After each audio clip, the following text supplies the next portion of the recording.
Hello dear students, आज मैं आपके लिए जो वीडियो बनाने जा रहा हूँ उसके अंदर मैं आपको करवा रहा हूँ इस साल 24 फेब को जो जेई मेंस का पेपर हुआ है मॉर्निंग वाले सेशन में केमिस्ट्री पार्ट। जैसा कि आप सब जानते हैं कि 24, 25 और 26 3 दिन डबल शिफ्ट में पेपर हुआ है, यानी कि 6 पेपर हैं। तो मैं आपके लिए सभी के सोल्यूशन बनाऊँगा, पर अभी फर्स्ट टाइम बना रहा हूँ जो सोल्यूशन वो है फर्स्ट पेपर का मॉर्निंग सेशन 24 फेब। इस वीडियो को देख के आप ये अंदाज़ा लगा सकते हैं कि पेपर किस लेवल तक का आया है। नेक्स्ट जो आपने मार्च में देने हैं या उससे अगले पेपर देने हैं इसके, क्योंकि इस साल 4 अटैम्प्ट हैं तो आपको थोड़ा आसान होगा। तो आइए देखिए, एक चीज़ और आपको बता दूं, जैसा कि आप सब जानते हैं कि पेपर बाहर नहीं आता है, तो ये मेमोरी बेस्ड क्वेश्चंस जो बच्चों से पूछे गए हैं कुछ इंस्टीट्यूट्स की साइट्स पे हैं, वहाँ से क्वेश्चंस ले रहा हूँ और उसका वीडियो तैयार कर रहा हूँ मैं ये। सो फर्स्ट क्वेश्चन जो आया है वो ये है कि एनिलीन की, ये आपको डायरेक्ट एनसीईआरटी में मिलेगा, chapter number 13 12th class, amines and diazonium salt. इसकी जब हम नाइट्रेशन करते हैं तो हमारे पास ऑर्थो प्रोडक्ट, पैरा प्रोडक्ट और मेटा, अब मैं वो पूरा नहीं लिख रहा, ऑर्थो, मेटा और पैरा तीनों बन जाते हैं, जबकि बनना क्या चाहिए, ऑर्थो और पैरा। मेटा वाला प्रोडक्ट क्यों बनता है, तो ये डायरेक्ट एनसीईआरटी का क्वेश्चन है कि मेटा प्रोडक्ट क्यों बनता है, although NH2 is an ortho and para directing group. तो इसका रीज़न क्या था कि जो एनिलीन है वो स्ट्रांगली एसिडिक मीडियम में फॉर्म्स एनिलीनियम आयन, और जो एनिलीनियम आयन में NH3 पॉजिटिव आ गया, इट इज़ मेटा डायरेक्टिंग। तो इस क्वेश्चन के हिसाब से इनकी फोर्थ ऑप्शन बिल्कुल ठीक है कि in acidic medium aniline is converted into anilinium ion which is meta directing. So देखें, फर्स्ट क्वेश्चन आपको डायरेक्ट एनसीईआरटी का मिला।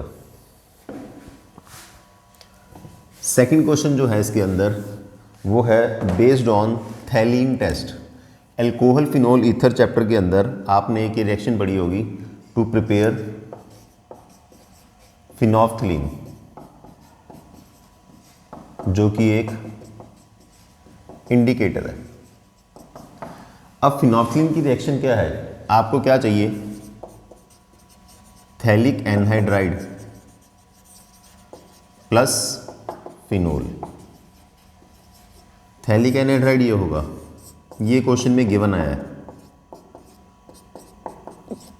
तो उन्होंने 7 पूछा है कि क्या चाहिए।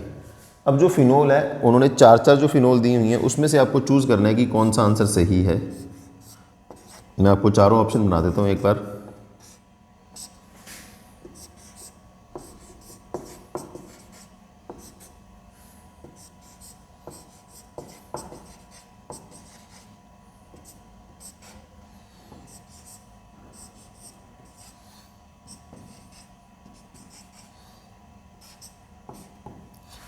तो इसके अंदर जो सही आंसर है वो है फर्स्ट, क्योंकि OH के with respect to para position का जो H है इसने इसके साथ रिएक्शन करनी होती है, इसके 2 मॉलिक्यूल्स हैं। आपको मैं सिंपल एक रिएक्शन करके दिखा भी देता हूँ।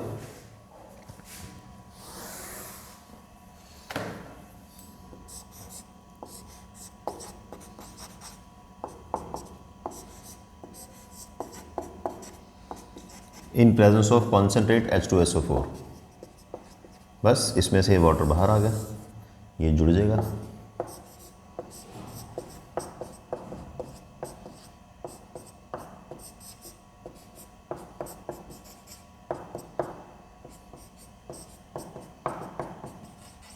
सो ये आपके पास बन गया इंडिकेटर फिनोफ्थलीन।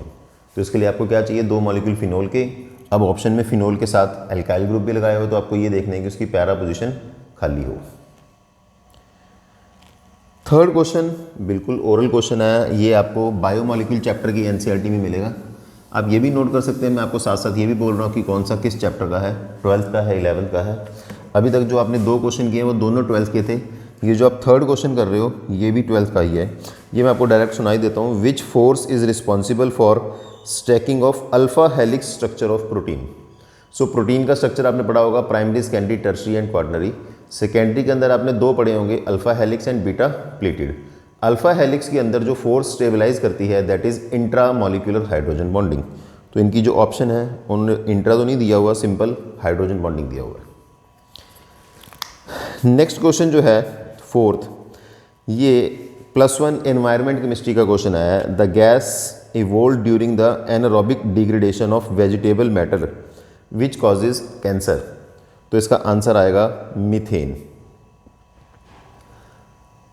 ये क्वेश्चन ऐसे भी आ सकता है कि ग्लोबल वार्मिंग, ये क्वेश्चन एग्जैक्टली क्लियर नहीं आया है जो इंस्टीट्यूट की साइट्स पे।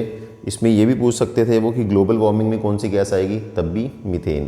कैंसर करती है तब भी मीथेन। नेक्स्ट इसके बाद जो फिफ्थ क्वेश्चन आया है ये आपको मिलेगा +2 पॉलीमर चैप्टर के अंदर। सो इन्होंने क्या क्या दिया हुआ है, मैच द फॉलोइंग है। कैप्रोलैक्टम, इधर से दिया हुआ है एक्रिलोनाइट्राइल, एक इन्होंने दिया हुआ है 2-क्लोरो ब्यूटा 1,3 डाइईन, और एक इन्होंने दिया हुआ है 2-मिथाइल ब्यूटा 1,3 डाइईन। अब इनको आपको मैच करना है। सामने ऑप्शन जो दी हैं वो है नियोप्रीन, एक दी हुई है ब्यूना N, एक है nylon 6 and last is natural rubber.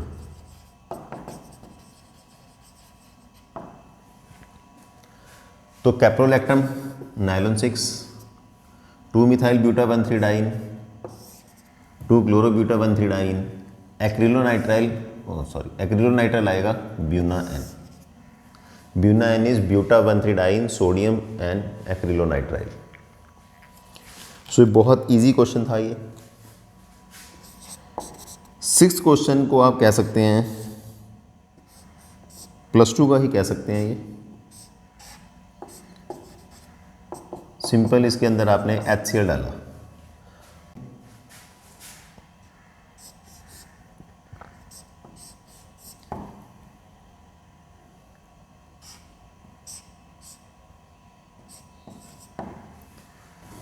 तो ये इसका सही आंसर है।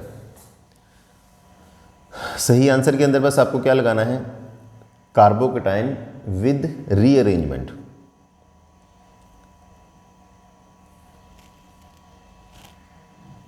नेक्स्ट क्वेश्चन भी इसी के ऊपर बेस्ड है, वो भी बिल्कुल सिंपल है।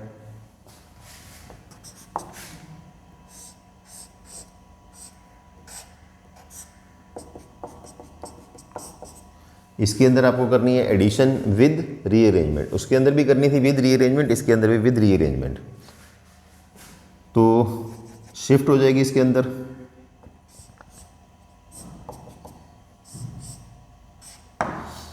तो ये इसका आंसर बन जाएगा। देखिए बिल्कुल सिंपल है। इस जगह पे पॉजिटिव चार्ज आएगा, यहाँ से मिथाइल शिफ्ट होगी, इस जगह पे पॉजिटिव, आई नेगेटिव इधर लगा और जो एल्काइल ग्रुप है वो वहाँ जाके लग गया। सिंपल रिएक्शन आई है बिल्कुल, मतलब नॉर्मल लेवल की। इसके बाद अच्छा, इसको आप कह सकते हो 11th का भी कह सकते हो, 12th का भी कह सकते हो, क्योंकि मार्कोनिकोव रूल 11th में भी आ जाता है।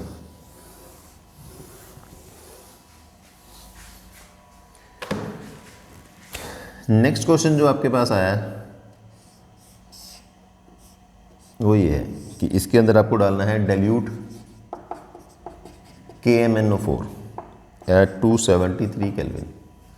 इसको बेसिकली आप कह सकते हो 11th क्लास का क्वेश्चन, हाइड्रोकार्बन एल्कीन के अंदर reaction with dilute KMnO4। Dilute KMnO4 को आप ये भी बोलते हो बेयर्स रिएजेंट, और इसका जो काम है वो होता है सिस हाइड्रोक्सिलेशन।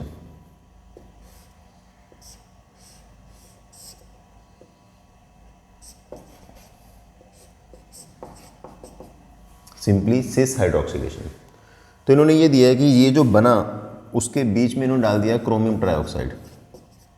अब आप सबको पता होगा जो क्रोमियम ट्राइऑक्साइड है वो सेकेंडरी अल्कोहल को ऑक्सीडाइज करता है टू कीटोन। तो इसका बस ये आंसर आ जाएगा, secondary alcohol will be oxidize to ketone.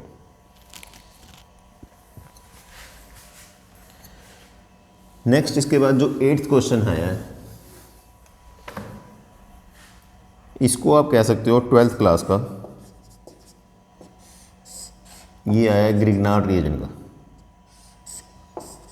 इसमें आपको डालना है magnesium in presence of dry ether.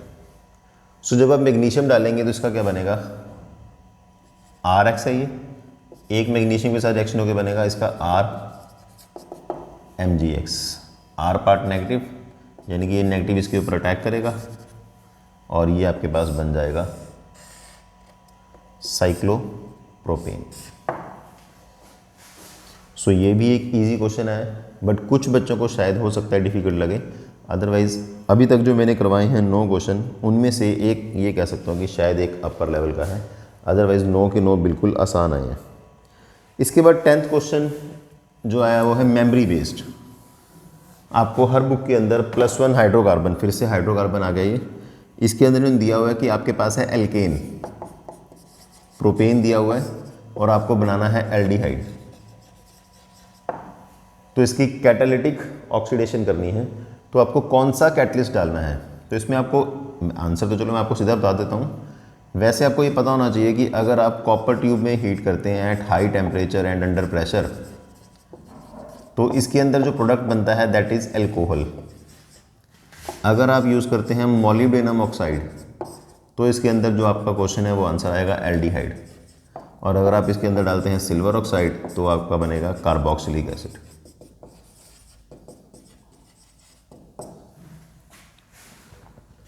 सो सही आंसर जो है वो है मोलिब्डेनम ऑक्साइड।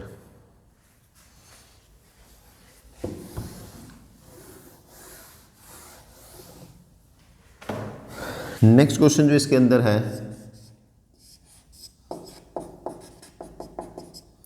वो है एनिलीन के बीच में आपने डाला NaNO2HCl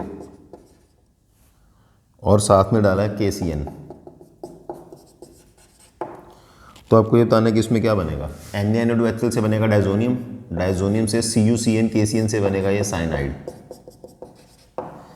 उसके बाद जो बना उसके अंदर आपने डाला है SnCl2। ये अगर आपको कंडीशन याद हो तो ये कंडीशन है of Stephen's reduction. Stephen reduction क्या करती है, साइनाइड को कन्वर्ट कर देती है एल्डिहाइड के अंदर। सो इसके हिसाब से बुक की ऑप्शन 3 बिल्कुल ठीक है। तो ये एक आप इजी कैटेगरी का क्वेश्चन कह सकते हैं। नेक्स्ट क्वेश्चन जो 12th है भाई, ये भी बहुत ज़्यादा इजी है। केमिकल बॉन्डिंग में से आइसोस्ट्रक्चरल पेयर बताना था आपको। सो ऑप्शन थी इसके अंदर, एक पेयर था TiCl4 SiCl4, एक पेयर आया सल्फेट क्रोमेट, एक पेयर आया अमोनिया नाइट्रेट और लास्ट पेयर है ClF3 एंड BF3। तो आपको ये बताना है कि किस किस पेयर के अंदर आइसोस्ट्रक्चरल स्पीशीज़ हैं। सो इसका आंसर ये दो, क्योंकि ये sp3d है और ये sp2 है, ये sp3 है और ये sp2 है, इनकी हाइब्रिडाइजेशन सेम है। तो ये चेक करके देख सकते हैं, बिल्कुल सिंपल नॉर्मल लेवल का क्वेश्चन है ये। इसके बाद फिर मेटलर्जी में से अगला क्वेश्चन आया +2। मेटलर्जी में उन्होंने ओर दिए हैं 3-4। उन्होंने पूछा है कि कौन सा ओर कंसनट्रेट होगा bye cyanide of group 1। Cyanide of group 1 अगर आपको याद हो मेटलर्जी में थोड़ा सा, तो जो यूज़ होता है that is sodium cyanide. So sodium cyanide use होता है as a depressant in the froth flotation process. उसके अंदर कौन से ओर होते हैं अपने पास, जिंक सल्फाइड और लेड सल्फाइड। तो ऑप्शन मैंने दिया हुआ है स्फेलेराइट, मैलाकाइट, कैलामाइन, सिडराइट। तो option is sphalerite. Next question जो है वो है I2 + H2O2 + 2OH negative gives 2I negative plus water plus O2। H2O2 + HOCl gives Cl negative plus H3O positive plus O2। आपको ये बताना है कि इन दोनों रिएक्शन में H2O2 क्या एक्ट कर रहा है, एज ऑक्सीडाइजिंग एजेंट और एज रिड्यूसिंग एजेंट। तो इसकी ऑप्शंस ना पढ़ते हुए मैं आपको डायरेक्ट बता देता हूँ, आप चेक भी कर सकते हैं। आयोडीन 0 से हो गया -1, रिडक्शन होगी। HOCl में Cl हो गया +1 से -1, रिडक्शन होगी। इसका मतलब दोनों में H2O2 काम कर रहा है as reducing agent. Next question फिर से एक्सट्रैक्शन चैप्टर में से आया +2। क्वेश्चन ये है एल्युमिनियम, इसकी एग्जैक्ट स्टेटमेंट तो नहीं आई भाई बाहर, पर जितना का अंदाज़ा लग सका उसके हिसाब से मैं आपको आंसर बता रहा हूँ। आइडेंटिफाई XYZ, तो इसका आंसर के लिए आपको पढ़ना चाहिए leaching of alumina. So aluminium में NaOH डालने पे इसमें जो फर्स्ट पॉइंट पे बनता है वो है NaAlOH4। इसमें कार्बन डाइऑक्साइड डालने पर आपके पास बनता है Al2O3.XH2। तो ये हो गया आपका X, ये हो गया Y, ये हो गया Z। सो एक इजी क्वेश्चन था, direct leaching process, NCERT back exercise में भी मिलेगा आपको। नेक्स्ट क्वेश्चन, इसको आप इलेक्ट्रोकेमिस्ट्री में भी कह सकते हैं और D एंड F ब्लॉक में डायरेक्ट NCERT का क्वेश्चन है कि 3D सीरीज में से किसका potential E0 M2 positive by M, किसका पोटेंशियल पॉजिटिव है?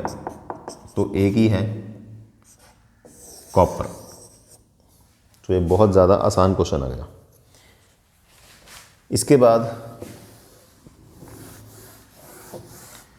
जो नेक्स्ट क्वेश्चन है वो है, ये ग्राफ दिया हुआ है,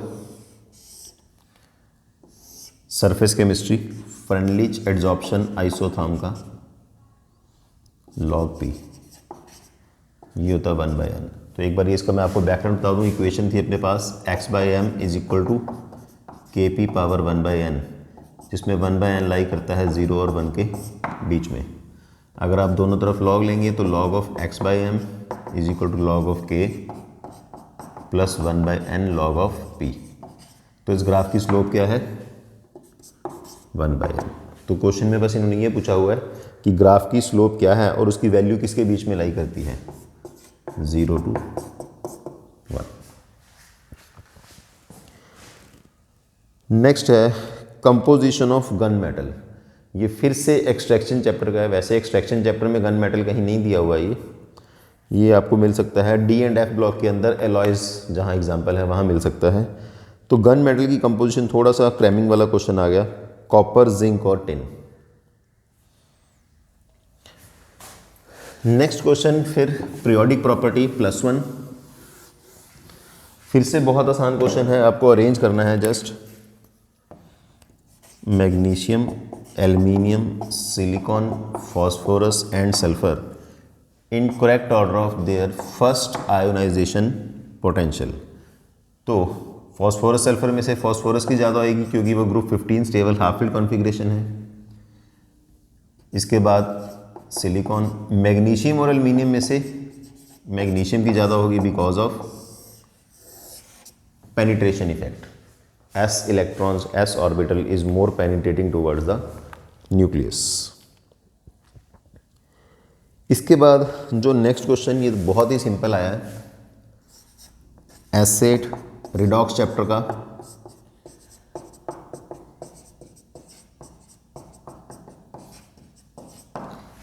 आपको जस्ट इसका कोफिशिएंट बताना है कि बैलेंसिंग में ये क्या आएगा। सो इसका कोफिशिएंट का आंसर यहाँ पर आएगा 8, यहाँ पर आएगा 4, यहाँ पर आता है 2। ये आप बैलेंस करके देख सकते हैं इक्वेशन। इसके बाद नेक्स्ट क्वेश्चन जो है वो है काइनेटिक्स चैप्टर से। वो बहुत ही ज़्यादा आसान न्यूमेरिकल डाला है इस बार। आप देख सकते हैं अभी तक मेरे हिसाब से 1 या 2 क्वेश्चन को आप कह सकते हैं जो थोड़ा सा अपर लेवल के होंगे, हल्के फुल्के। अदरवाइज सब क्वेश्चन बहुत ही नॉर्मल लेवल के आ रहे हैं। Time taken for the 40% completion of first order reaction if rate constant is 3.3 10⁻⁻⁴। सो आपको टाइम निकालना है फॉर 40% कंप्लीशन। आपका फॉर्मूला ये होता है log A0/A। सो T निकालना है आपको 40% के लिए 2.303।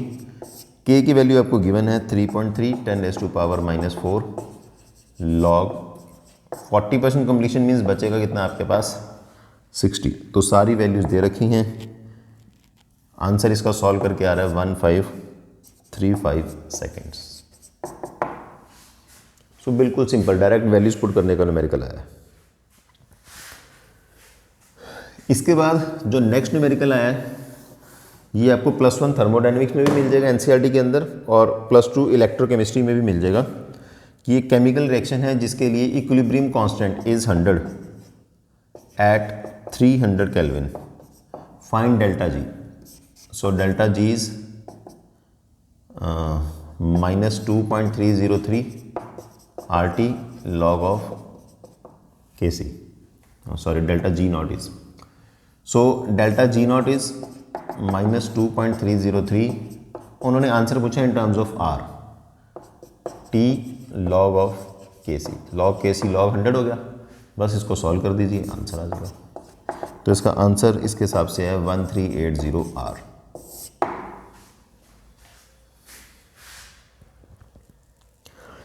नेक्स्ट क्वेश्चन बहुत ज़्यादा ही लो लेवल का डाल दिया कि what is the coordination number in the BCC arrangement. So +2 solid state BCC की आपको कोऑर्डिनेशन नंबर बतानी है। मैं आपको सबकी बताता हूँ। सिंपल की कोऑर्डिनेशन नंबर होती है 6, BCC की होती है 8 और FCC की होती है 12। इसके बाद नेक्स्ट क्वेश्चन फिर से भी सिंपल है। इन्होंने पूछा आपके पास है beryllium oxide, barium oxide, beryllium hydroxide, strontium hydroxide. ये इंटीजर टाइप क्वेश्चन है कि इनमें से कितने हैं जो कि एम्फोटेरिक हैं। सो बेरिलियम का ऑक्साइड और बेरिलियम का हाइड्रोक्साइड ये दोनों एम्फोटेरिक हैं, बेरियम और स्ट्रोंशियम वाले नहीं हैं। तो इसका आंसर आएगा 2। इसके बाद नेक्स्ट क्वेश्चन जो आया है वो बिल्कुल सिंपल, व्हाट इज मोलैरिटी का। आपको गिवन है 4.5 ग्राम सॉल्यूट है, 90 ग्राम सॉल्वेंट है, 90 ग्राम उसका मोलर मास है। डिसॉल्व किया है इन 250 ml solution. Just find molarity. So molarity is WB by MB into V into 1000। Given weight 4.4, molar mass 90, volume 250 into 1000। सो आ गया आपके पास सिंपली 0.2। सो कुछ क्वेश्चन तो बहुत ही ज़्यादा सिंपल डाले गए हैं। नेक्स्ट क्वेश्चन ये है आपके पास atomic structure +1। Mass of lithium 2 positive, mass of lithium 2 positive is 8.33 times mass of proton.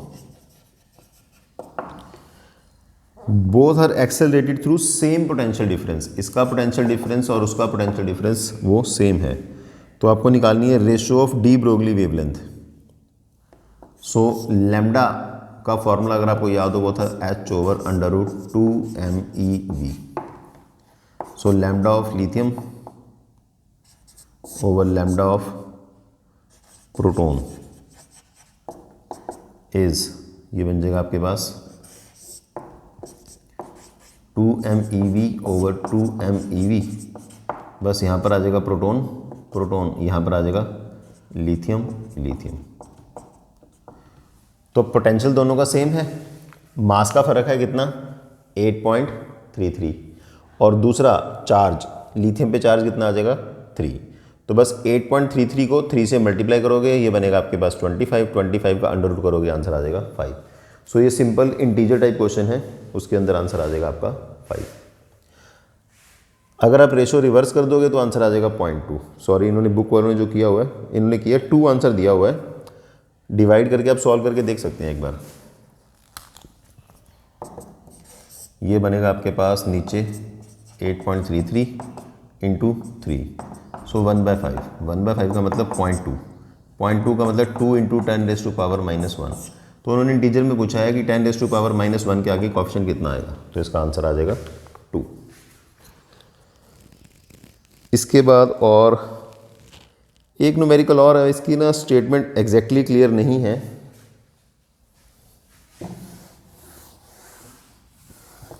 क्योंकि मैंने 2 इंस्टीट्यूट की साइट से चेक किया है। आंसर दोनों सेम दे रहे हैं, स्टेटमेंट भी सेम दे रहे हैं, बट आंसर उससे निकलता नहीं है। इन्होंने दिया हुआ है 9.45 ग्राम क्लोरोवेसिटिक एसिड, इसको डिसॉल्व किया है 500 ml सॉल्यूशन में। Depression in the freezing point is 0.5 degree. आपको फाइंड करना है अल्फ़ा। तो इसका आंसर ये निकाल रहे हैं, बिल्कुल सिंपल क्वेश्चन है, 1.075। 1.075 तब आएगा अगर यहाँ 500 की जगह 400 हो। मीन्स आप ये ना सोचो 500 या 400, आप डायरेक्ट ये देखो कि फॉर्मूला क्या है, delta T F is i K F into m. 0.5 i हो जाएगा आपके पास 1 प्लस अल्फ़ा, के एफ दिया है नहीं दिया हुआ 1.86, molality 9.45 given weight over molar mass 94.5। Weight जो है यहाँ पर इसको 400 कर लीजिए आप, बस ख़त्म हो गया।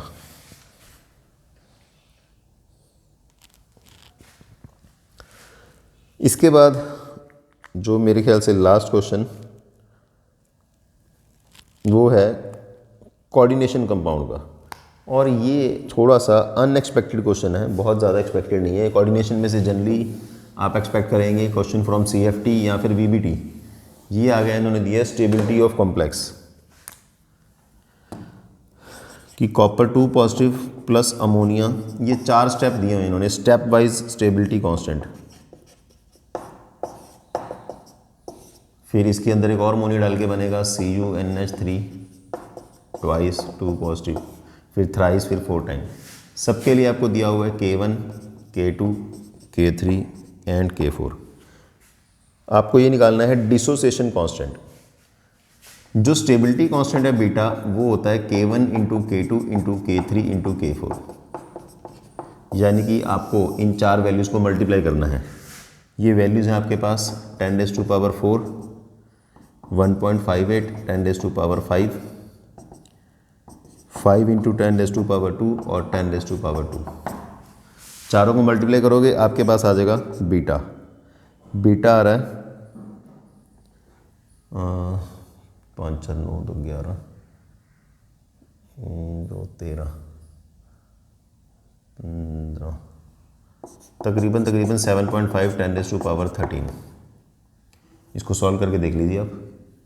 फिर आपको निकालना क्या है, के आई इज़ 1 बाय बीटा, सो 1/7.5 10⁻13। तो ये एक क्वेश्चन थोड़ा सा अनएक्सपेक्टेड कह सकते हैं। एक और क्वेश्चन रह गया, मैं 29 करवाया मैंने अभी आपको, उसकी स्टेटमेंट क्लियर नहीं आई। तो आप इतनों से एक बार अंदाज़ा लगा सकते हैं भाई किस लेवल का आया है। मॉर्निंग शिफ्ट वाला पेपर थोड़ा इजी था, नेक्स्ट टाइम आपको मैं करवाऊंगा अब इवनिंग शिफ्ट वाला पेपर, जो इससे कंपैरेटिवली थोड़ा सा टफ कह सकते हैं। ये बिल्कुल ही इजी था। तब तक के लिए इसको पढ़ें, कोई प्रॉब्लम है तो भेज दें। Thank you.